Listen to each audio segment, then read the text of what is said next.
El efecto Matilda es la atribución de los logros científicos de las mujeres a sus colegas varones.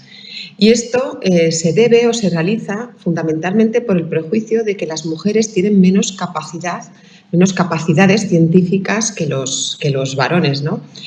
Esto ha ocurrido siempre, todavía permanece en cierto modo, y hay muchos ejemplos históricos de este efecto, del efecto Matilda. Por ejemplo, Rosalind Franklin, que fue una química que hizo unos descubrimientos, unos logros muy importantes sobre los que se basaron el conocimiento de la estructura del ADN. Y sin embargo, el premio Nobel se lo llevaron Watson y Crick. Otro ejemplo puede ser Jocelyn Bell, que fue una astrofísica muy importante, fue la primera que descubrió la señal de los púlsars, hasta entonces desconocidos. Hay gente que dice que es uno de los descubrimientos más importantes del siglo XX, ¿no? Y por ello se llevaron el premio Nobel años después, el que había sido su supervisor en la tesis doctoral. Ella era una estudiante de doctorado. Es posible que en esto influyera su juventud, pero tuvo un papel muy importante, como ella lo ha reconocido muchas veces, el ser mujer.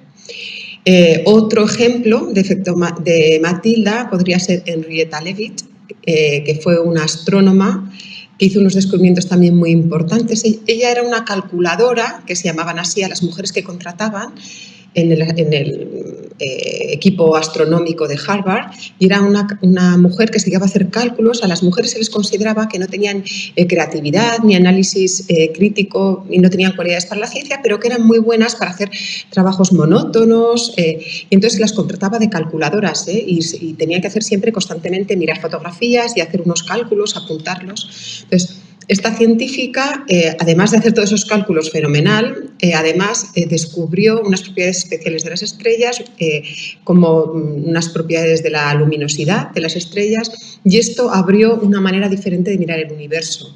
Y gracias a su descubrimiento se pudieron luego medir con bastante precisión distancias enormes del universo. O sea, fue realmente una mujer muy importante, ¿no? Sus descubrimientos, y sin embargo sus logros se los llevaron pues, sus superiores, ¿no? Sus supervisores en las investigaciones. O sea que hay muchísimos ejemplos, ¿no? Y podemos casi decir que de forma generalizada y de forma oficial las mujeres han estado apartadas oficialmente de la ciencia hasta el siglo XIX. No se les permitió acceder a estudios superiores o entrar en la universidad. Incluso cuando ya se les permitía, muchas veces, una vez obtenido el título, no se les permitía ejercer de aquello a que se habían formado, ¿no? Se consideraban que estos eran trabajos más masculinos y se consideraba que la mujer tenía que ser relegada al hogar, que era su sitio natural.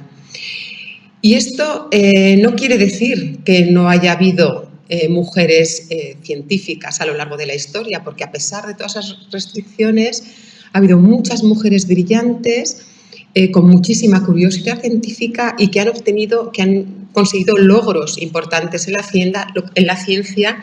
Lo que pasa que en muchas ocasiones han quedado ocultas y son desconocidas para el público general.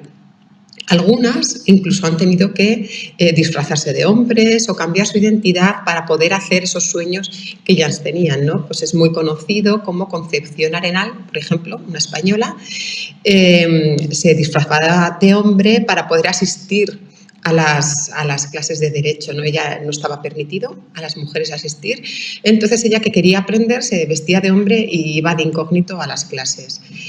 Un caso muy curioso y que ha sido ahora en los años recientes bastante famoso es el de la primera mujer médico de la que se tiene noticia, cirujana, que en realidad pasaba hasta hace muy poco tiempo por un cirujano ilustre. Ella nació como Margaret Buckley y desde pequeña quiso ser médico. Y entonces la única manera que tenía de conseguir que la dejaran estudiar medicina fue cambiando su identidad y haciéndose pasar por un hombre. Cogió el nombre de su tío, que era un tío pintor, James Barrell, y se consiguió el título de medicina, se hizo cirujano lo que se creía entonces cirujano, y incluso consiguió un puesto de cirujano en el ejército británico, en el ejército del Imperio Británico, que era entonces, y fue destinada además a muchas colonias. Tuvo importantes logros científicos. Se le atribuye a este cirujana en la primera cesárea con éxito, en la que tanto hijo como madre estuvieron vivos.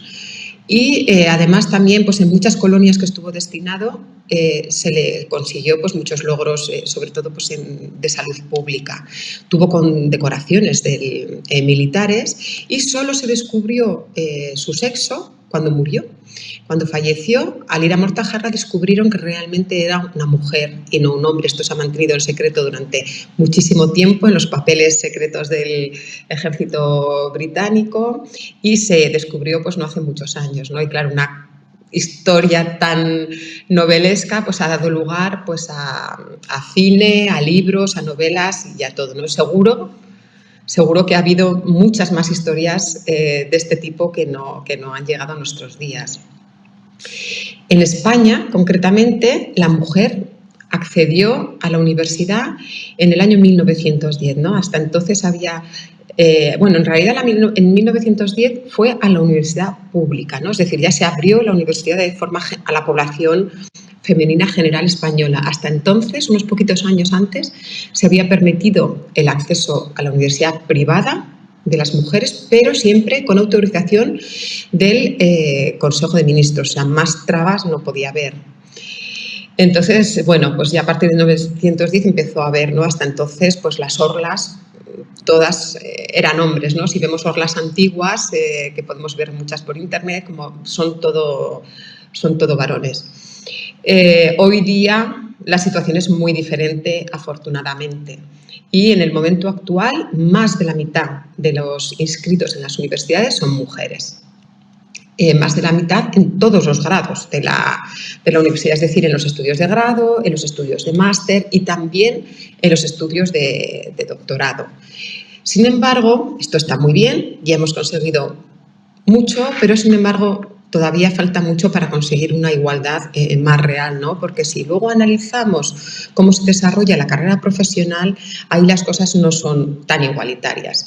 Y, por ejemplo, conforme avanzamos en la carrera profesional, vemos que las mujeres que parten de un poquito más del 50% va bajando y cuando llegamos a los puestos más importantes, como pueden ser pues, científicos titulares en el campo de la investigación o catedráticos en el campo universitario, las mujeres ya son mucho menos en número que los hombres, ¿no? Y en los hombres pasa al revés. Empiezan un poquito menos del 50% y conforme vamos ascendiendo en la carrera profesional hay un porcentaje más importante de hombres que de mujeres. Esto se conoce como el gráfico tijera. Y esto ocurre en todas las disciplinas científicas y en todos los países del mundo.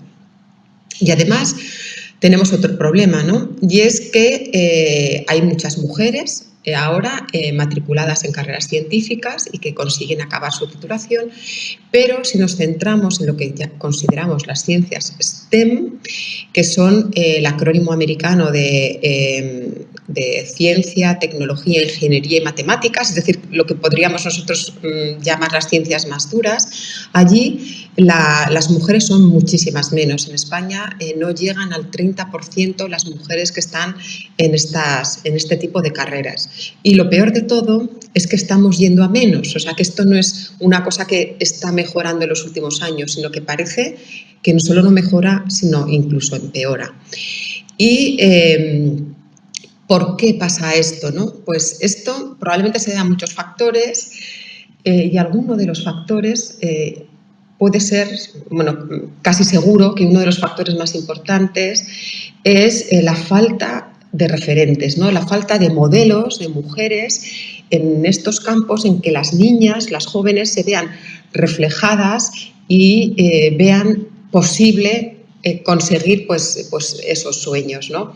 Y esto es porque muchas mujeres en estos campos han sufrido el efecto Matilda y no han pasado a la historia, no han podido ser modelos para las generaciones posteriores.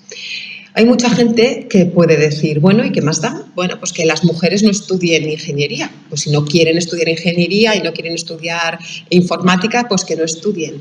Sin embargo, eso es un problema muy importante que el mundo no se puede permitir, porque fijaros que estamos en una revolución tecnológica y digital y ya se considera que la mayoría, un gran porcentaje de los empleos que van a surgir en las próximas décadas van a estar ligados a la ciencia y a la tecnología, sobre todo al campo de las TIC. Y entonces no nos podemos permitir, el mundo no se puede permitir que no entren las mujeres en este campo. El talento está repartido igual entre hombres y mujeres, el 50%, y el mundo no se puede permitir prescindir del 50% del talento. Por eso, desde AMIT, hemos hecho esta campaña, la campaña No More Matildas, un poco para concienciar de la invisibilidad de la mujer en la ciencia, para fomentar los modelos para las jóvenes y las niñas que van a ser las científicas del futuro, y para decirle a las niñas que pueden soñar y pueden ser lo que quieran, y para decirles también que es que el mundo las necesita.